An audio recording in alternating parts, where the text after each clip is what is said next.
नमस्कार दोस्तों, आज हम लोग देख रहे हैं क्लास नाइन्थ का विज्ञान जीव विज्ञान का एक चैप्टर है उत्तक। छठा पार्ट है। इससे किस तरह से क्वेश्चन बनता है और कैसे ऑब्जेक्टिव सेट में आपका दिया गया है बर्मा में, तो उसको ज़रा समझते हैं और जो भी त्रुटि होगा उसको सुधारने का प्रयास करते हैं। देखते हैं, देखिए क्वेश्चन आप लोग को दिख रहा होगा। पहला क्वेश्चन है, किसी किसी विशेष कार्य को करने के लिए कोशिका एक विशेष समूह बनाती है। इस समूह को क्या कहते हैं? तो उनको उत्तक कहते हैं। उत्तकों से कोशिका का निर्माण होता है। दूसरा क्वेश्चन है, तना के शीर्षक भाग में कौन सा उत्तक पाया जाता है? तो उसमें याद रखिएगा विभाज्योतक होता है, जो विभाज्योतक भी बोलते हैं, ये पाया जाता है। और क्वेश्चन नंबर 3 है, पौधों की लंबाई में वृद्धि किस उत्तक की क्रियाशीलता के कारण होती है? तो शीर्षक विभाज्योतक की वजह से वृद्धि होती है, उसकी पौधे की लंबाई बढ़ती है। क्वेश्चन नंबर 4 को देखिए। क्वेश्चन नंबर 4 आपको दिखता होगा, किस प्रकार के उत्तकों की क्रियाशीलता के कारण पौधों में वार्षिक वलय बनते हैं? पेड़ में देखे होंगे ऐसा गोल गोल, जब कोई पेड़ कटा होगा तो ऐसा गोल गोल वलय बनता है, उनसे उसके उम्र पता चलता है। तो ये पार्श्व विभाज्योतक की वजह से बनता है। क्वेश्चन नंबर 5 को देखिए, पौधों में जड़ और तने की मोटाई किस उत्तक के कारण बढ़ती है? तो ये कैम्बियम होता है। याद रखिएगा, बड़ा इंपॉर्टेंट क्वेश्चन है, ये आपको एग्जाम में दिख सकता है, कैम्बियम। उसके बाद क्वेश्चन नंबर 6 देखिए। क्वेश्चन नंबर 6 में बोलता है, मृदु उत्तक की कोशिकाओं के बीच पाए जाते हैं। तो अंतर कोशिकीय स्थान होता है, उनके बीच में अंतर कोशिकीय स्थान पाया जाता है। क्वेश्चन नंबर 7 है, जिस मृदु उत्तक की कोशिकाओं में हरित लवक पाया जाता है उसे क्या कहते हैं? तो उसको कहते हैं कॉलरेन काइमा। याद रखना है, कॉलरेन काइमा। क्वेश्चन नंबर 8 देखिए, नारियल का रेशा किस उत्तक का बना होता है? तो दृढ़ उत्तक का होता है, बहुत मजबूत होता है, याद रखिएगा, दृढ़ उत्तक।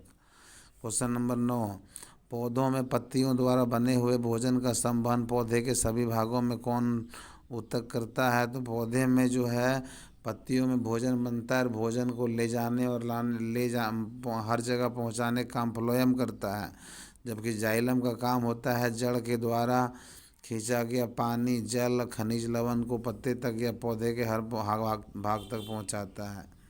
तो जाइलम फ्लोएम एक दूसरे का विपरीत है, और ये वहन नलिका है, ये वहन का काम करता है, संवहन करता है। ये भोजन पहुंचाता है, ये पानी और लवण वगैरह खनिज लवण पहुंचाते हैं।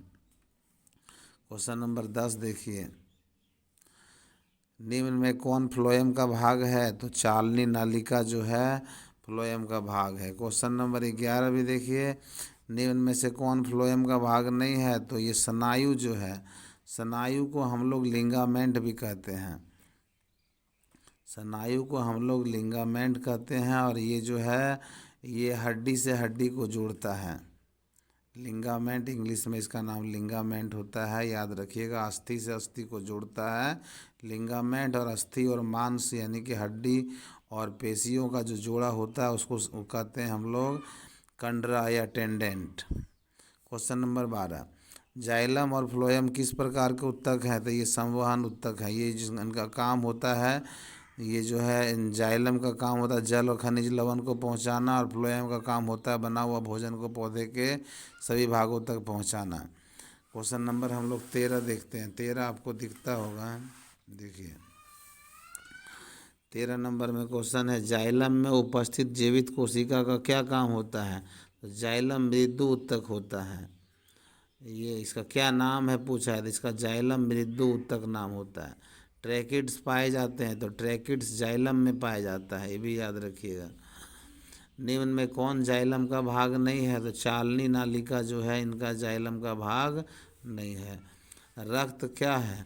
तो रक्त जो है तरल संयोजी उत्तक है। आप वीडियो सुनते देखते रहिएगा तो याद हो जाएगा। रक्त तरल संयोजी उत्तक है। क्वेश्चन नंबर 17 देखिए, रक्त के तरल अधात्री भाग को क्या कहते हैं? तो प्लाज्मा कहा जाता है।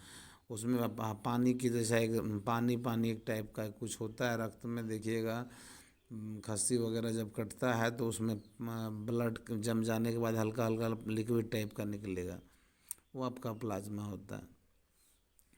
मूंगफली और बादाम के छिलकों में पाए जाते हैं तो एक कहता है स्केलरिड्स पाए जाते हैं।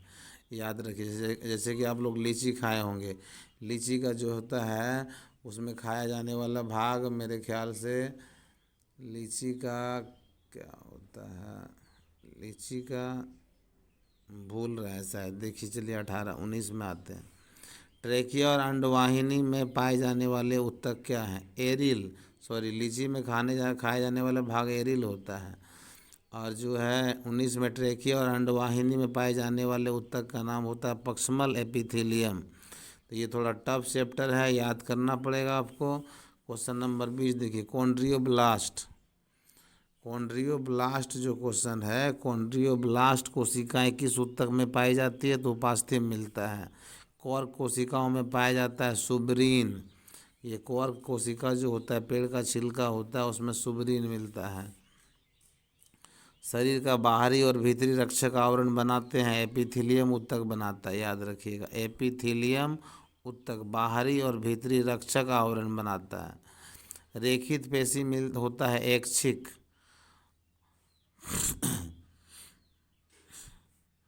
अस्थि या उपास्थि है संयोजी ऊतक। अस्थि या उपास्थि जो होता है, हड्डी दो प्रकार का होता है। जैसे कि आपका हाथ का पैर का हड्डी कड़ा है तो वो अस्थि है। कान और नाक का हड्डी लचीला होता है वो उपास्थि होता है। ये संयोजी ऊतक होता है। वह ऊतक जो मनुष्य में पेशियों को अस्थि से जोड़ता है, बोले थे पेशी मतलब मांस को हड्डी से जोड़ेगा तो वो कंडरा या टेंडेंट कहलाएगा। टेंडेंट कई जगह ऐसा लिखा रहेगा, मूर्धन्य रहेगा टेंडेंट। और हड्डी को हड्डी से जोड़ता है लिगामेंट, हम दोनों लिखे हैं। क्वेश्चन नंबर 26 में रंध्र के क्या कार्य हैं? रंध्र जो है पत्तियों में छोटे छोटे छिद्र होते हैं, ये गैसों का आदान प्रदान करता है और वाष्पोत्सर्जन करता है। भोजन बनाने के बाद जो पत्तियां जो है उससे पानी भी वाष्पित करती है। ये एक और दोनों जो दोनों सही हो जाएगा इसका। अब आगे आते हैं, क्वेश्चन नंबर को ज़रा समझिए। Question number 27। क्वेश्चन नंबर 27 को देखिए तो आरेखित पेशी है, अनैच्छिक होता है। आरेखित पेशी हमारे आंत में पाया जाता है। ये आरेखित पेशी अनैच्छिक होता है, इस पर हमारा कंट्रोल नहीं होता। जैसे कि हृदय है, आप हृदय को नहीं रोक सकिएगा आप, और बाकी चीज़ों पर कंट्रोल कर सकते हैं आप। जो है हृदय पर आपका कंट्रोल नहीं है, वो धड़कते रहता है। जिस दिन धड़कना रुक गया उस दिन हम लोगों का खेला ख़त्म हो जाता है। क्वेश्चन नंबर 28, रक्त में पाई जाने वाली तर्कु रूपी केंद्रक युक्त कोशिकाओं का क्या नाम है? तो ये तर्कु रूपी जो केंद्रक होता है इसको प्लेटलेट्स कहते हैं। हृदय पेशियाँ किस प्रकार की पेशियाँ होती है? तो हृदय पेशियाँ जो अनैच्छिक होता है, बोले इस पर हमारा कोई नियंत्रण नहीं है। 1 मिनट में 72 बार धड़कता है। बच्चों में ज़्यादा होता है, बूढ़ों में थोड़ा रेट घट जाता है।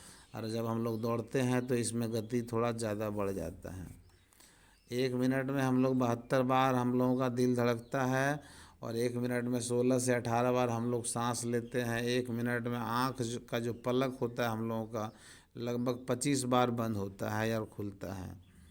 क्वेश्चन नंबर 30 को देखिए, निम्न में से कौन तंत्रिका ऊतक का भाग नहीं है? तो लिग्निन, याद रखिएगा। लिग्निन जो है एक रासायनिक पदार्थ है। डेंड्राइट यानी कि लट्ठा हो गया, साइटोन हो गया, एक्सोन हो गया, ये सब तंत्रिका ऊतक के भाग हैं। तंत्रिका में होता है, इसका पार्ट्स का नाम है सब। क्वेश्चन नंबर 31, हमारे शरीर में गति के लिए उत्तरदायी ऊतक क्या है? तो पेशी ऊतक जो होता है। हम लोग जो गति करते हैं तो हमारी मांसपेशियों की वजह से गति कर पाते हैं। हड्डियों पर वो क्रिया करता है जिसकी वजह से हम लोग आगे पीछे चलना उठना बैठना होता है। देखते होंगे जब आपकी मांसपेशियां काम नहीं करती है तब दर्द होता है। कौन सा ऊतक जल और खनिज का वहन करता है? तो जाइलम। पौधों की बात हो तो जल और खनिज का वहन करेगा जाइलम। और फ्लोएम का काम है भोजन का वहन करना। हमारी त्वचा किस ऊतक से बनी होती है? तो एपिथेलियम ऊतक, याद रखिएगा, एपिथेलियम ऊतक। कौन सा ऊतक जो पौधों में भोजन का संवहन करता है? फ्लोएम, याद रखिएगा। फ्लोएम भोजन का बोलेगा तो फ्लोएम।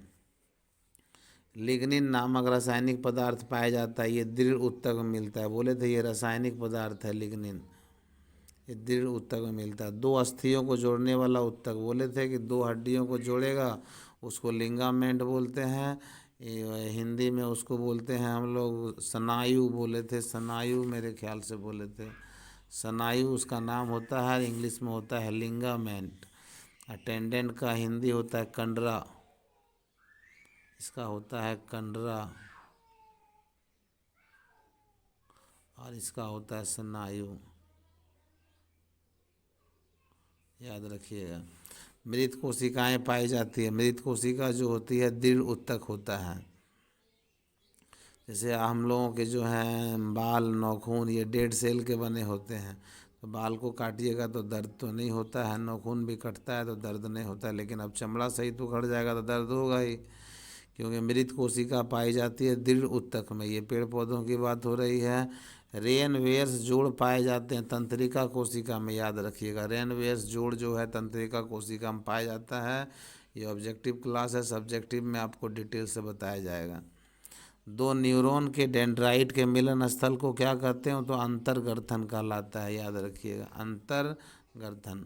मुख गुहा का आंतरिक सतह किस ऊतक की बनी होती है, तो एपिडर्मल, याद रखिएगा, एपिडर्मल। ये हम लोगों का जो है बायोलॉजी का दूसरा चैप्टर था। वीडियो अच्छा लग रहा है तो लाइक और सब्सक्राइब भी कीजिए, शेयर भी कीजिए। वीडियो देखने के लिए धन्यवाद।